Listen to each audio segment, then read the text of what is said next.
It's a Nest thermostat issue. I get an E102 error when I try to switch to heat. I was just looking up forums to see if anyone had an answer. Did you double-check the thermostat settings? And what about the filters? I checked the filters, wiring twice. I didn't have any issues since I installed the thermostat and now I get an overcurrent error. Do you plan on doing the work yourself? I tried, but I have a contractor coming to check it out tomorrow at $200 a visit. So I was trying one last time to see if I can figure it out myself. I was thinking of switching the W1 with the Y1 since the AC is coming on without issue.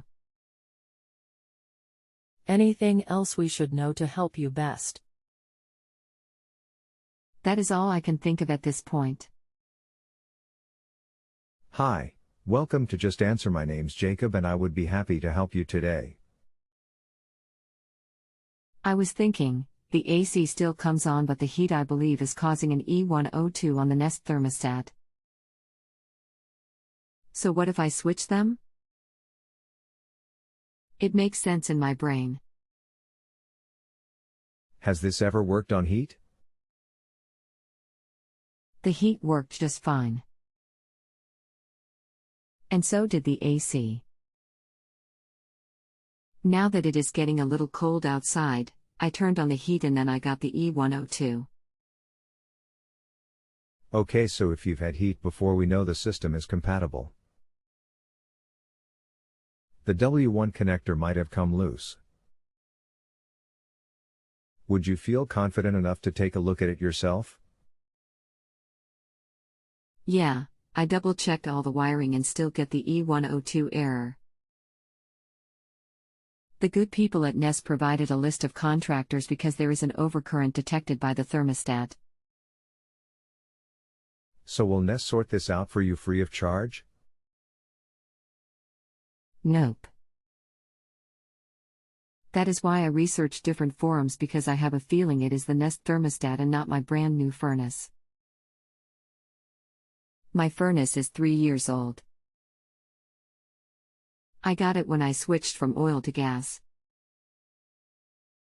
Right, okay. Have you had any recent electrical work done in your house? The last work I did was install the Nest thermostat. I installed it and it worked fine until now. Okay. Have you checked the transformer on your control board? This could be worn. The control board on the new furnace? I tested to ensure each line was hot, but the furnace was making a noise that it never made before. That is why I figured I would try the AC, and the AC turned on without issue. I'm going to try replacing the 3-amp fuse. Even though I checked it, and it wasn't blown, but I will replace it just to be sure. If you have tested that, I would say there is a full with the Nest system. Is it still under warranty? If you have a home improvement or appliance question and want to chat with an expert now, visit justanswer.com/ythi.